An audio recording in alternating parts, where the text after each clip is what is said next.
Assalamualaikum warahmatullahi wabarakatuh.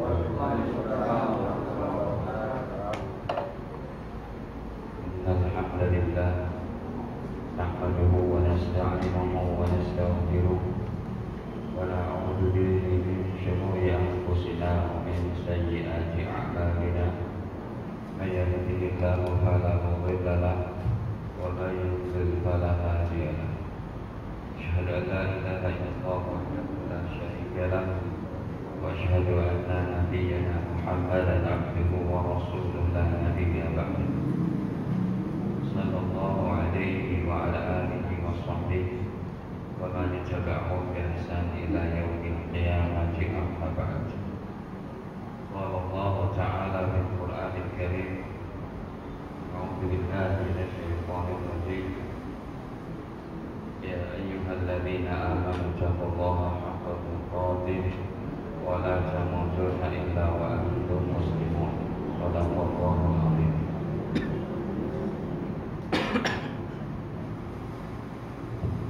Alhamdulillah, hadirin jemaah yang sama-sama dirahmati Allah Ta'ala. Puji syukur kehadirat Allah Subhanahu wa Ta'ala atas segala limpahan nikmat-nikmatnya kepada kita semua, terutama sekali nikmat iman Islam sehat.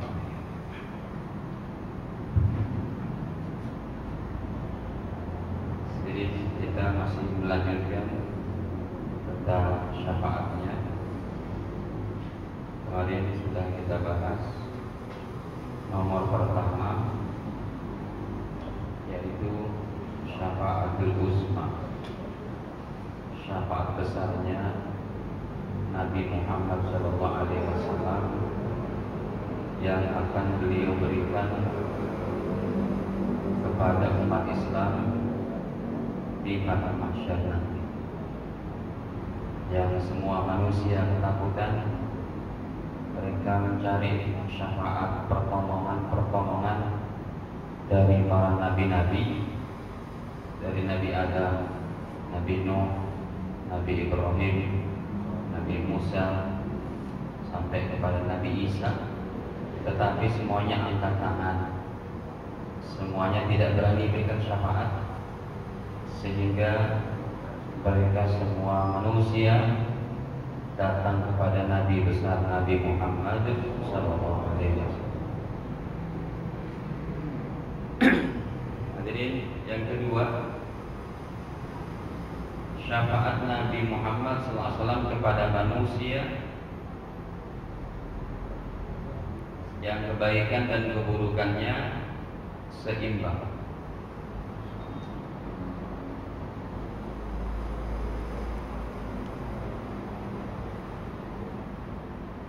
Jadi ada nanti orang di akhirat kebaikannya 50%, maksiatnya pun 50%. Setelah diperiksa amal-amal orang ini, kemudian ditimbang, ternyata balance. Ya, timbangannya itu sejajar. Amal baiknya 50, perbuatan maksiatnya 50. Hadirin, orang-orang ini tidak masuk surga dan juga tidak masuk neraka terlebih dahulu, tetapi mereka akan berada di satu tempat di antara surga dan neraka yang namanya Al-A'raf. Surat Al-A'raf dalam surat ke-7 dalam Al-Quran ini diberi nama Al-A'raf karena mengambil dari kata satu tempat yang tempat transitnya orang-orang yang amal kebaikan dan keburukannya seimbang, orang-orang Islam yang buruk baiknya seimbang. Mereka tidak masuk surga dulu, mereka tidak masuk neraka juga, tetapi mereka berada di satu tempat namanya apartemen Al-A'raf. Jadi mereka bisa melihat penduduk surga dan juga bisa melihat penduduk neraka. Coba kita buka pada ayat 46-nya. Wa bainahuma hijabun wa 'alal a'rafi rijalun ya'rifuna kullam bisimahum wa nadaw ashabal jannati an salamun 'alaikum lam yadkhuluha wa hum yatma'un. Hadirin, wa bainahuma hijab, dan di antara surga dan neraka ada penghalangnya, ada pembatasnya. Wa 'alal a'raf, dan di satu tempat antara surga dan neraka yang namanya a'raf, rijalun, ada sekelompok manusia, ya'rifuna kullam bisimahum, mereka bisa mengetahui ciri-ciri penduduk surga ini, yaitu dari ciri-ciri mereka. Akhirnya, jadi ketika mereka melihat ke sebelah kanan, ada penduduk surga sedang bernikmat-nikmat, sedang makan, minum, ya, tidak ada lagi keluh kesah, tidak ada lagi berkata dusta dan bohong, tidak ada lagi perbuatan-perbuatan tercela dalam surga. Penduduk A'raf ini melihat, akhirnya mereka berkata, wa nadau ashabal jannah, mereka memanggil penduduk surga, an salamun alaikum, kalian enaknya sejahtera, sudah masuk surga selama-lamanya. Kalau orang sudah masuk surga, nggak bakal keluar dari neraka. Tapi sebaliknya, kalau ada orang masuk neraka, dengan rahim rahmannya, kasih sayangnya Allah, bisa jadi keluar dari neraka jahannam. Sebagaimana Allah ciptakan pintu surga ada 8, maksudnya jenis-jenis surga ada 8, neraka cuma 7 saja. Jadi, tetapi mereka, Allah firmankan, lam yadkhuluha, mereka belum bisa masuk ke dalamnya. Wa hum yatma'un, sedangkan mereka sangat berharap, ya, untuk segera masuk. Wa idza surifat absaruhum, dan apabila wajah mereka melihat kepada, pandangan mereka dialihkan kepada sebelah kirinya, tilqa'a ashabin nar, penduduk neraka. Dari bukit A'raf itu mereka bisa melihat, ini surga. Sekarang yang di neraka, ya Allah, kesian ya Allah, lagi di apa? Lagi direbus, lagi disiksa, lagi di macam-macamnya. Akhirnya mereka berkata, qalu rabbana la taj'alna, ya Allah, janganlah engkau jadikan kami ma'al qaumil zalimin, bersama orang-orang zalim ini, yaitu penduduk neraka. Hadirin, orang-orang ini penduduk A'raf, mereka tidak bisa masuk surga dan juga tidak masuk neraka. Akhirnya datanglah Nabi Sallallahu Alaihi Wasallam. Di dalam kitab Al-Imam Tabrani, dalam Mu'jam Kabirnya, di sini akhirnya sahabat Abdullah bin Abbas radhiyallahu anhu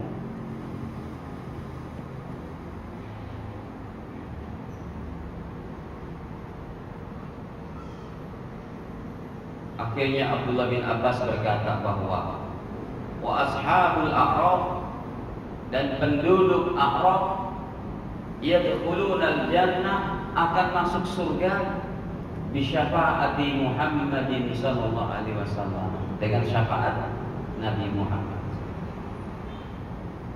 Ini Pak, orang-orang yang ada di Bukit A'raf, di Al-A'raf, itu semua orang beriman.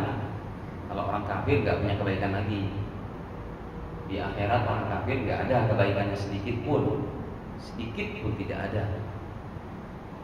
Ya, jadi ini orang-orang yang ada di Ashabul A'raf, mereka orang beriman yang karena dosa-dosanya juga akhirnya tertunda masuk surga, dan terakhirnya mereka ini dapat syafaat dari baginda Muhammad sallallahu alaihi wasallam. Nomor 3, syafaat Nabi Muhammad sallallahu alaihi wasallam kepada calon penghuni surga, yaitu para nabi-nabi bahkan. Waduh, seperti apa ini Pak hadisnya?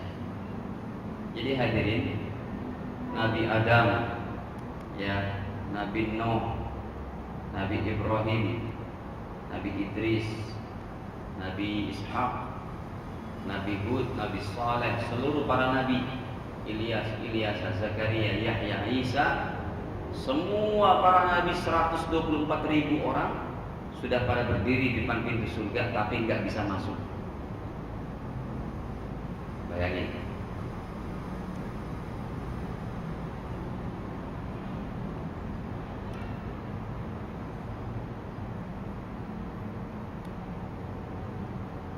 Jadi syafaat yang ketiga adalah syafaat Nabi kepada calon penghuni surga.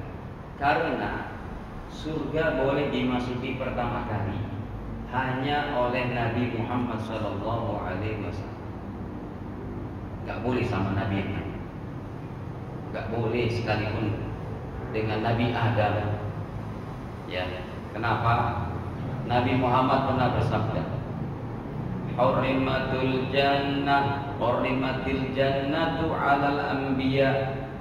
Surga diharamkan ke atas para nabi kullihim, seluruhnya, hatta adkhulaha, sehingga aku masuk terlebih dahulu. Surga tidak boleh dimasuki oleh para nabi yang manapun kecuali saya dulu yang masuk. Wa hurrimat 'alal umami, dan surga diharamkan kepada para umat-umat terdahulu kulliha, seluruhnya. Jadi umat-umat Nabi Musa, Nabi Daud, Nabi Ibrahim, Nabi Sulaiman yang soleh-soleh, yang ibadahnya sampai ratusan ribuan tahun belum bisa masuk surga, sampai umat Nabi Muhammad SAW semuanya masuk dulu. Ya, seumpamanya umat Nabi ada yang jadi preman Pak, preman kali jodoh, preman kelas kakap seumpamanya, karena dosa-dosanya tapi dia tidak pernah berikrar murtad, dia tidak pernah berikrar kafir, dia tidak pernah menyatakan kesyirikannya, murtadnya atau kafirnya, maka hadirin, orang ini tetap umat Nabi Muhammad yang beriman. Nah, sampai malaikat ini melarang umat-umat yang terdahulu yang rajin ibadah untuk masuk surga. Nunggu ini giliran orang ini lagi disiksa dulu sampai dikeluarkan dari neraka, baru masuk ke dalam surga, baru orang-orang soleh umat terdahulu. Wa hurrimat 'alal umam kulliha, surga diharamkan dimasuki oleh umat-umat terdahulu hatta tadkhulaha ummati, sehingga umatku yang masuk dulu. Derajat kita tinggi banget nih Pak. Umur kita cuma 60-70 tahun. Umur umat Nabi Ibrahim bisa 300-400 tahun. Umur umat Nabi Musa bisa 200 tahunan. Umur umat Nabi Nuh 1000 tahun. Tapi semuanya tidak bisa melampaui surganya orang berimannya pada zaman Nabi Muhammad SAW. Mereka belum bisa masuk dulu. Baik, akhirnya kita lihat dalam hadis Sahih Muslim, Nabi yang mulia SAW bersabda,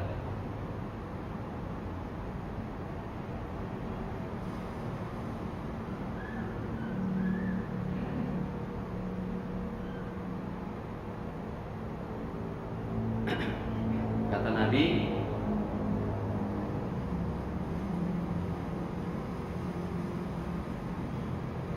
Ati babal jannah, dalam Sahih Muslim 507. Ya. Saya datang ke pintu surga, kata Nabi Muhammad SAW. Qala Rasul sallallahu alaihi wasallam, Rasul bersabda, Ati babal jannah, aku datang ke pintu surga, yaumal qiyamah, pada hari kiamat. Padahal para nabi yang lain sudah nunggu, sudah berada di pintu surga tapi belum bisa masuk. Fa'astaghfiru, kemudian aku minta dibukakan. Fayaqulul khazin, berkatalah penjaga surga, man anta, siapa kamu? Mau main masuk aja. Rupanya penjaga surga belum tahu wajah Rasul. Man anta, jenengan iki sinten? Mau masuk aja. Fa'aqul, maka saya menjawab, Muhammadun, saya ini Muhammad mas, yang kamu tunggu-tunggu ini.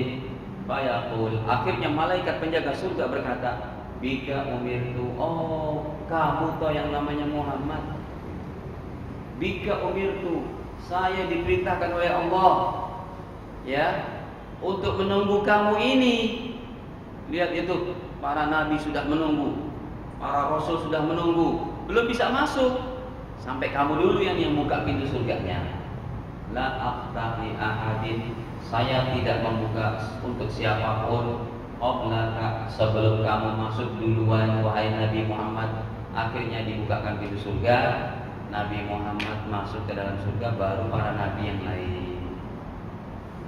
Jadi urutannya Nabi Muhammad, para nabi, kemudian para sahabat Nabi, kemudian umat Nabi Muhammad sampai hari kiamat, kemudian baru umat-umat Nabi Ibrahim, Nabi Musa, Nabi Isa dan sebagainya.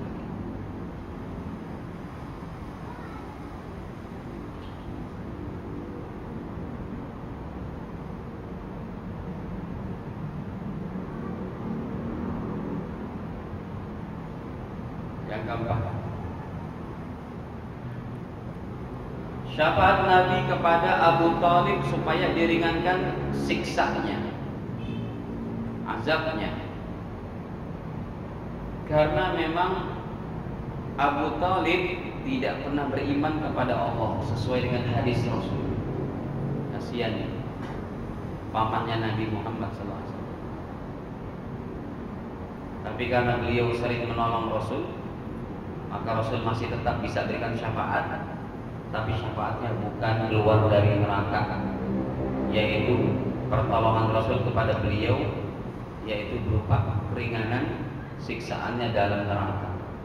Coba kita buktikan hadisnya. Riwayat Imam Ahmad bin Hanbal. Dalam Musnad Imam Ahmad, Nabi Shallallahu Alaihi Wasallam bersabda tentang perihal pamannya ini tidak beriman.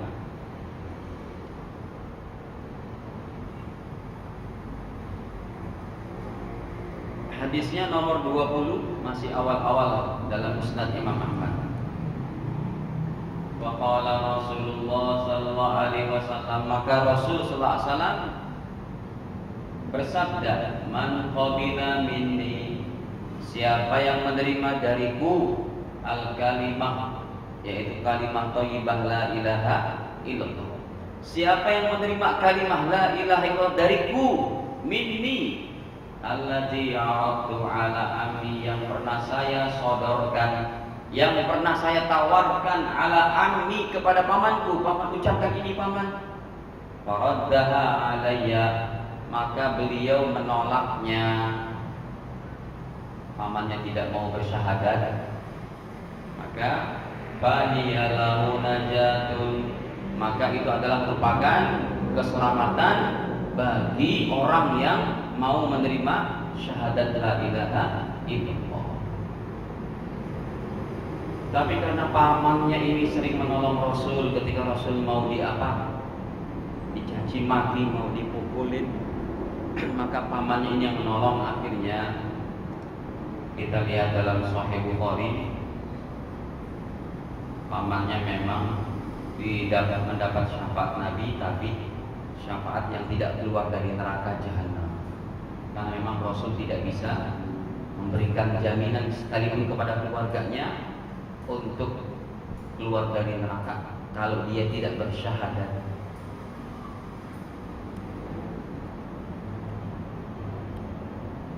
Baik.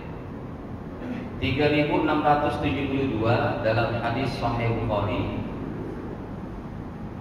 dari Abu Sa'id Al-Khudri radhiyallahu anhu annahu sami'a an-nabiyya sallallahu alaihi wasallam, sesungguhnya beliau mendengar Rasul sallallahu alaihi wasallam wa dzukira 'indahu 'ammuhu, yang sedang dibicarakan di sisinya yaitu pamannya.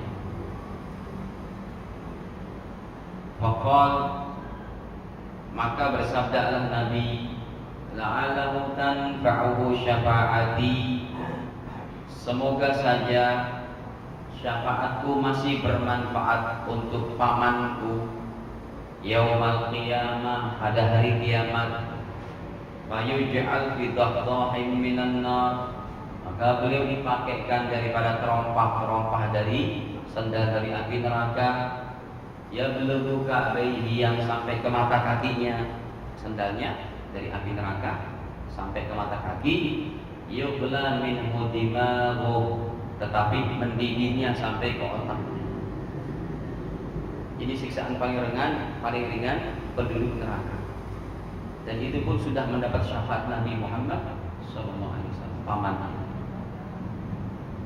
Jadi kalau siksaan neraka yang paling ringan seperti itu, bagaimana terberatnya? La ilaha illallah.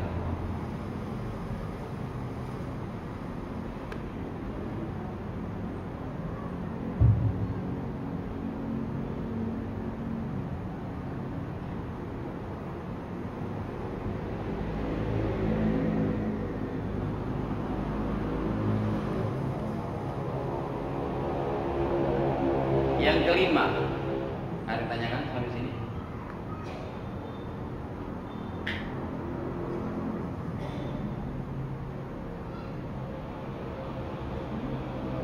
Ada. Yang kelima, syafaat Nabi kepada kaum mukminin, kaum muslimin, supaya masuk surga tanpa dihisab.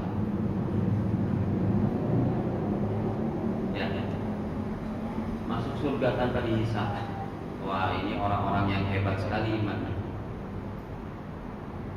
Jadi orang-orang yang masuk surga tanpa hisab disifatkan oleh Abdullah bin Abbas, mereka orang-orang yang senantiasa, nih kata Sayyidina Abdullah bin Abbas, qala Ibnu Abbas, beliau berkata, as-sabiqu bil khairat, orang yang berlomba-lomba dalam kebaikan, yadkhulul jannata bighairi hisab, akan masuk surga tanpa dihisab. Enggak buat dosa orang ini berarti. Kebaikannya begitu hebat, mengalahkan daripada hawa nafsunya. Yang tadinya tahajudnya cuma 2 rakaat ditambah jadi 4 rakaat witir 1. Yang tadinya nggak pernah tahajud jadi tahajud. Yang tadinya tahajudnya baru 4 rakaat tambah lagi 6 rakaat witir 1 atau witir 3. Yang tadinya nggak pernah baca Quran jadi baca Quran sehari selembar. Yang tadinya baru selembar tambah jadi 2 lembar. Yang udah 2 lembar baca 5 lembar setengah juz. Yang sehari hanya nggak pernah beristighfar, dia mulai dengan istighfar 100, tambah 200, tambah 300. Berselawat kepada Nabi sebanyak-banyaknya. Yang nggak pernah sedekah harian, dia bayar sedekahnya. Yang akhlaknya tadi buruk, diperbaiki lagi kebaikan. Orang-orang yang seperti ini, yadkhul jannata bighairi hisab, masuk surga tanpa dihisab, tanpa diperiksa. Baik. Jumlahnya 70 orang, 70.000. Dalam hadis Sahih Bukhari,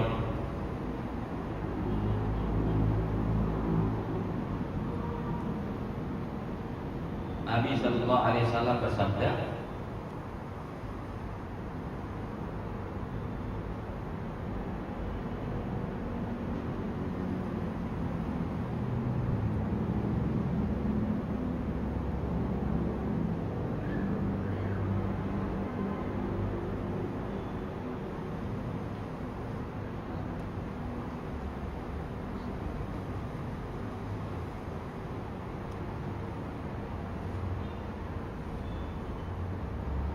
Dalam hadis Sahih Bukhari 107.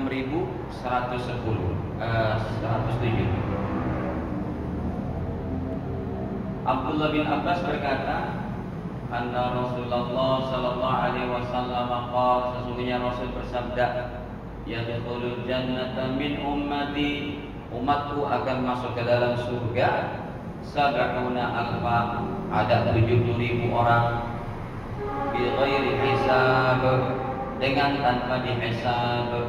Humul ladzina la yastarqun, itulah mereka orangnya yang tidak pernah main jambi-jambi, maksudnya jambi-jambi yang syirik ya. Wala yatatayyarun, dan juga yang tidak pernah mengadu nasib dengan burung. Ada burung, suara burung ada yang mati, itu ada apa? Tidak boleh ya. Wa ala rabbihim yatawakkalun, dan dia senantiasa bertawakal kepada Allah. Hadirin, jumlahnya 70.000, sedangkan umat Nabi dari kalangan sahabatnya aja 124.000. Jadi sahabat Nabi aja semuanya kalau mengikut kepada hadis ini, sahabat Nabi ada yang tidak masuk surga tanpa hisab. Ya, 70.000. Sahabat Nabi jumlahnya 124.000. Kalau sahabat Nabi aja ada yang seperti itu, nggak kebagian kuotanya, nggak kebagian kursi dan tiketnya, apalagi kita ya Pak. La ilaha illallah. Tapi hadirin, ada kami dapati dalam kitabnya Syekh Mula Ali Qari, dalam kitabnya beliau Mirqatul Mafatih, ini ulama Afghanistan. Saya capek pegang ini, setengah kilogram. Capek nyetir dari pagi.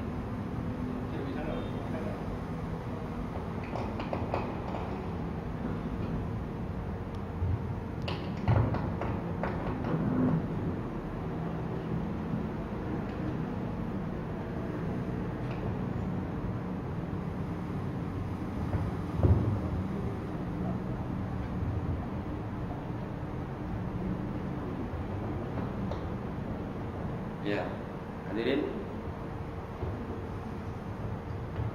dalam kitab dari kajiannya ya Pak ya.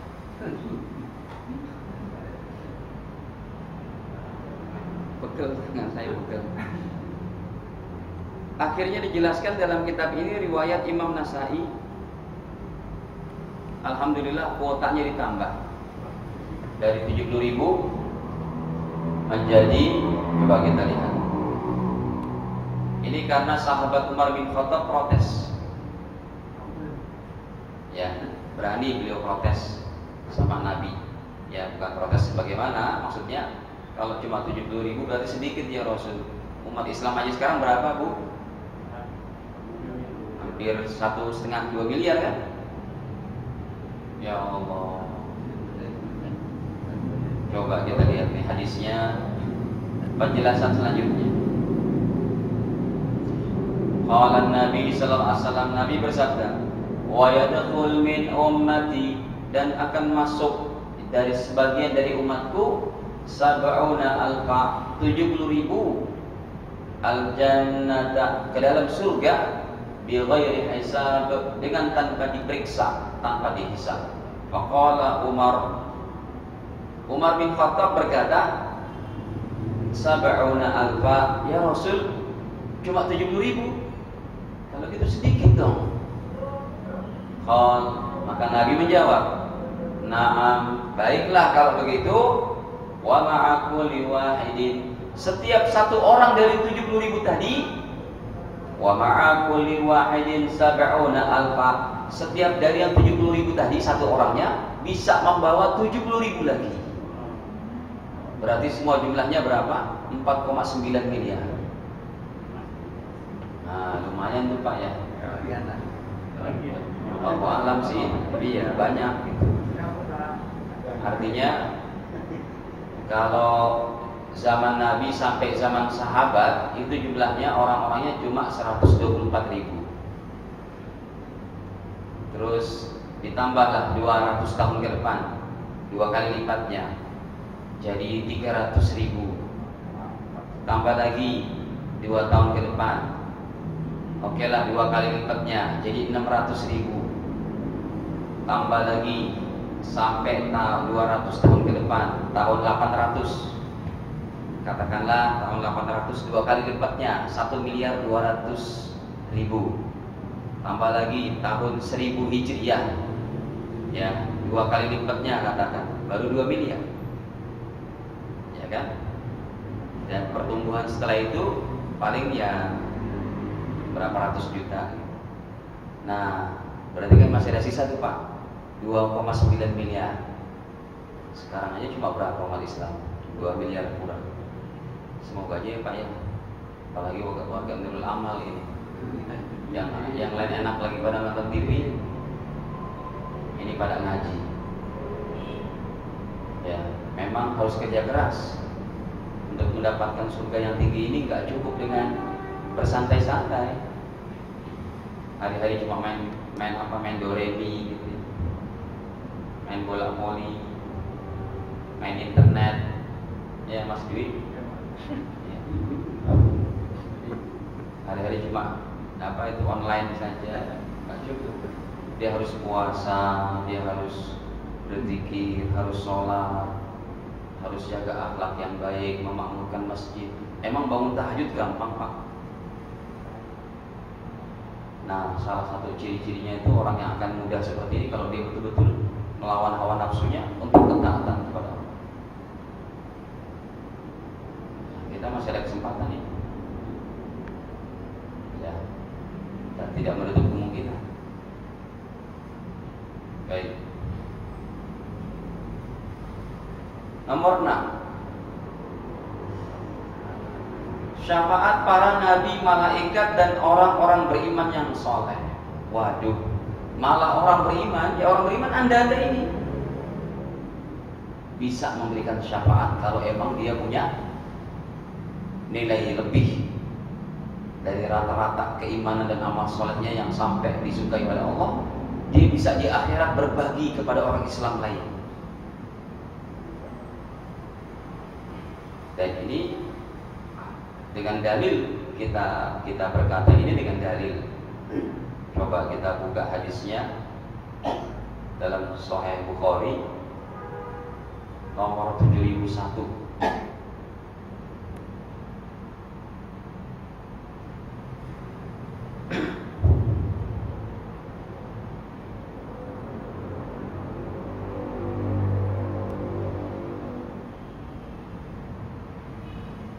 Sahih Bukhari 7001.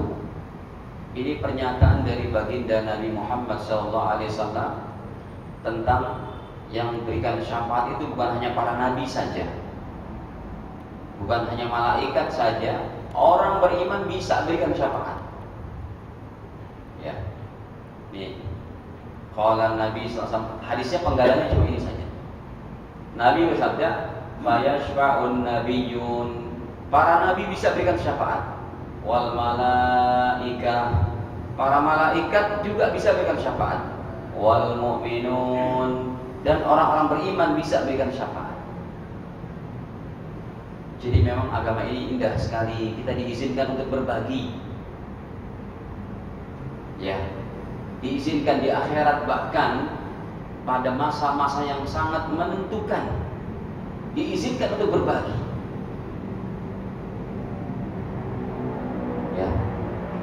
Ya Allah, tolong ya Allah, saya kenal dia ya Allah, jangan Engkau siksa ya Allah. Ya Allah, keluarkan dia segera dari neraka. Bisa itu.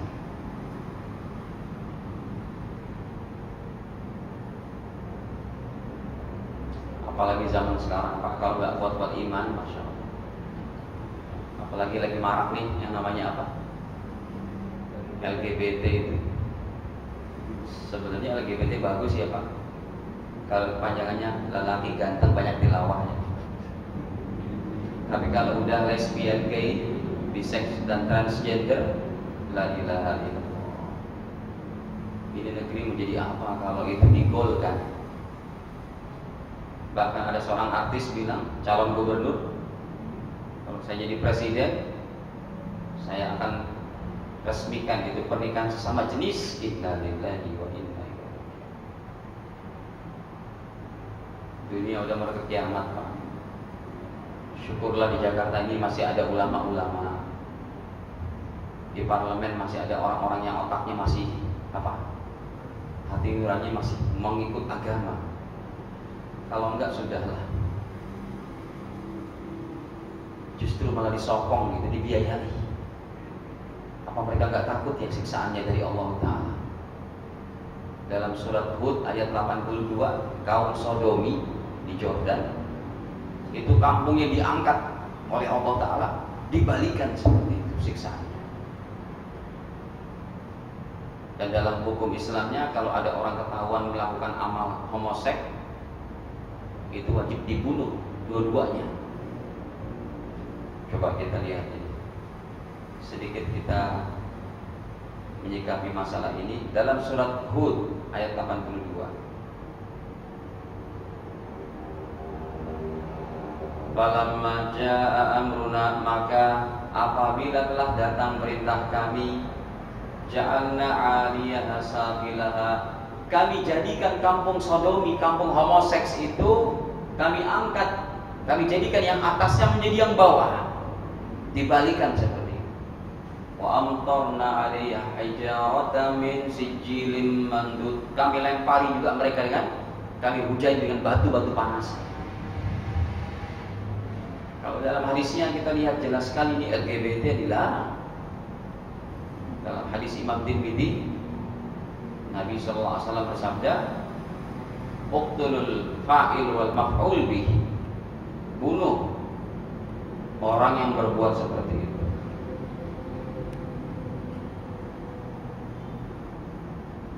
Nih, qala Rasul sallallahu alaihi wasallam, Rasul bersabda, man wajadtumu, siapa di antara kalian yang mendapati seseorang ya'mal amal qaumi Lut, melakukan pekerjaan perbuatan homoseksnya umat Nabi Lut, waqtulul fa'il wal maf'ul bih, bunuh yang mengerjakan dan yang dikerjakan.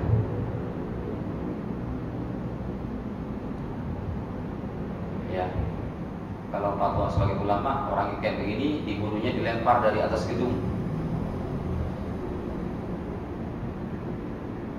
dari tempat tinggi. Alhamdulillah.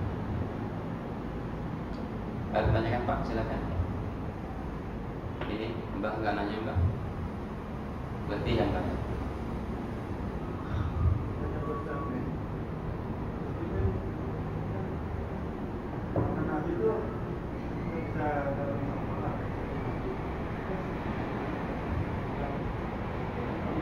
Dan orang kombinasi bisa, kalau sahabat-sahabat beliau misalnya yang disampaikan dia bisa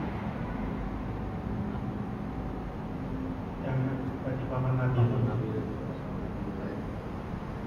kenapa nggak bisa dapat syafaat? Pamannya tidak beriman. Ya sih bisa dikasih syafaatnya, misalnya sahabat-sahabatnya yang beriman. Kalau sahabat-sahabat yang beriman bisa berikan syafaat dan menyafaati kepada orang beriman juga yang punya dosa. Jadi, kalau dia tidak beriman tidak bisa.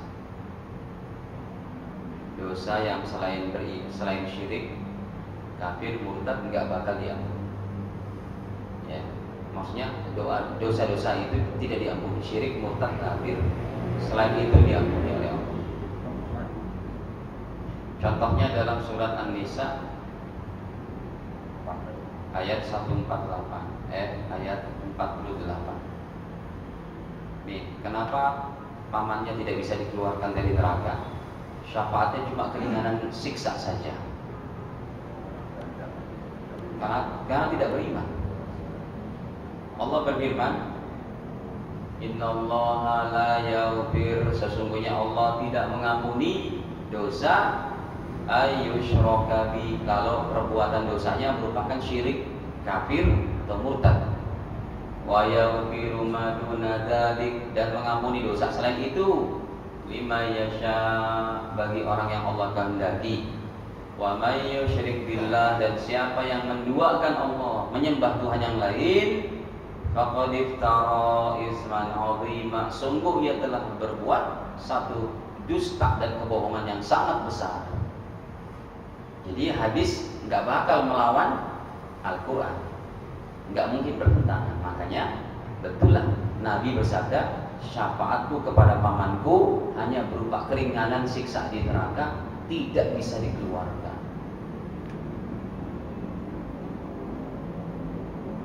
Itu berarti sudah ketentuan. Ya gimana? Nggak tega juga mau menerjemahnya, tapi seperti itu keadaan.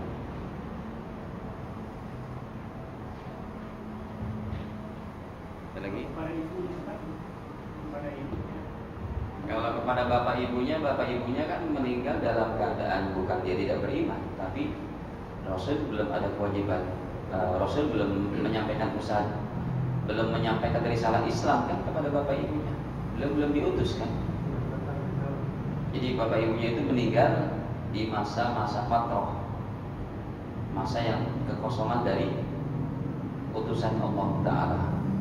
Makanya dalam banyak hadis Nabi bersabda, aku terlahir daripada rahim-rahim suci.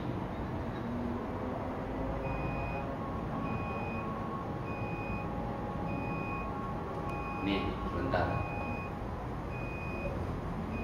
Kata Nabi, lam azal unqal, senantiasa benihku berpindah-pindah.